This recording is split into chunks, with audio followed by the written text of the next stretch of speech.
जय श्री कृष्ण। जय माता जी। कैसे हैं मित्रों? माँ चंद्रघटा माँ दुर्गा की शक्ति का तीसरा स्वरूप है। माँ दुर्गा की तीसरी शक्ति का नाम चंद्रघंटा है। नवरात्रि उपासना में तीसरे दिन की पूजा का अत्यधिक महत्व है और इस दिन ही उन्हीं के विग्रह का पूजन आराधन किया जाता है। इस दिन साधक का मन मणिपुर चक्र में प्रविष्ट होता है। माँ चंद्रघटा की कृपा से अलौकिक वस्तुओं के दर्शन होते हैं, दिव्य सुगंधियों का अनुभव होता है तथा विविध प्रकार की दिव्य ध्वनियाँ सुनाई देती है। ये क्षण साधक के लिए अत्यंत सावधान रहने का होता है। इनका श्लोक इस प्रकार दिया गया है। पिंड जप्रवरारूढ़ा चंडकोपास्त्र के युक्ता प्रसादम तनुते मह्यम चंद्रघंटेति विश्रुता। इनका स्वरूप। माँ का यह स्वरूप परम शांतिदायक और कल्याणकारी है।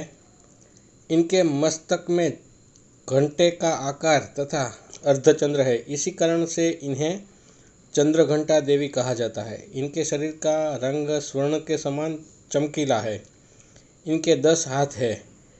इनके 10 हाथों में खड्ग आदि शस्त्र तथा बाण आदि अस्त्र विभूषित है। इनका वाहन सिंह है। इनकी मुद्रा युद्ध के लिए उद्धत रहने की होती है। इनकी कृपा दृष्टि कैसी है? माँ चंद्रघंटा की कृपा से साधक के समस्त पाप और बाधाएं विनष्ट हो जाती है। इनकी आराधना सदा फलदायी है। माँ भक्तों को कष्ट का निवारण शीघ्र ही कर देती है। इनका उपासक सिंह की तरह पराक्रमी और निर्भय हो जाता है। इनके घंटे की ध्वनि सदा अपने भक्तों को प्रेत बाधा से रक्षा करती है। इनका ध्यान करते ही शरणागत की रक्षा के लिए इस घंटे की ध्वनि निनादित हो उठती है।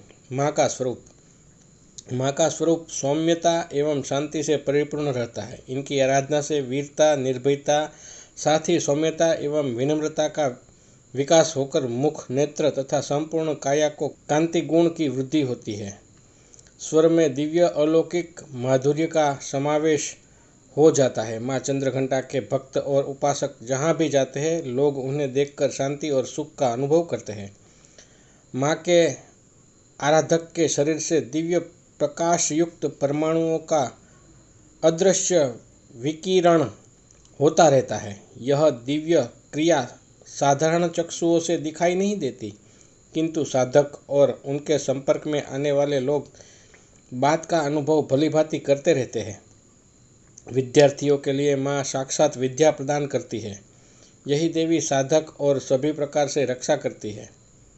वहीं देवी साधक की और सभी प्रकार से भी रक्षा करती है। साधना। हमें चाहिए कि अपने मन, वचन, कर्म एवं काया से विहित विधि विधान के अनुसार पूर्णतः परिशुद्ध एवं पवित्र करके माँ चंद्रघटा के शरणागत होकर उनकी उपासना आराधना में तत्पर हो। उनकी उपासना में हम समस्त सांसारिक कष्टों से विमुक्त होकर सहज ही परम पद के अधिकारी बन सकते हैं। हमें निरंतर उनके पवित्र विग्रह को ध्यान में रखते हुए साधना की ओर अग्रसर होने का प्रयत्न करना चाहिए। उनका ध्यान हमारे इहलोक और परलोक दोनों के लिए परम कल्याणकारी और सद्गति देने वाला होता है। प्रत्येक सर्वसाधारण के लिए आराधना योग्य यह श्लोक सरल और स्पष्ट है। माँ जगदम्बे की भक्ति पाने के लिए कंठस्थ करना नवरात्रि में तृतीय दिन इसका जाप करना चाहिए। माँ चंद्रघटा को नारंगी रंग प्रिय है।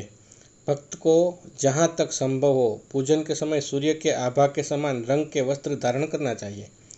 उपासना। या देवी सर्वभूतेषु माँ चंद्रघंटा रूपेण संस्थिता नमस्तस्ये नमस्तस्ये नमस्तस्ये नमो नमः। इसका अर्थ ये है कि हे माँ, सर्वत्र विराजमान और चंद्रघटा के रूप में प्रसिद्ध अम्बे, आपको मेरा बार बार प्रणाम है। या मैं आपको बारंबार प्रणाम करता हूँ। हे माँ, मुझे सब पापों से मुक्ति प्रदान करें।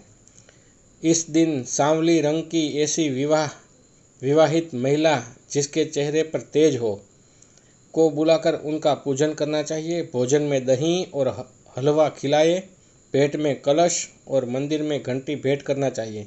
इनसे लाभ होता है। अस्तु। जय श्री कृष्ण। जय माता जी।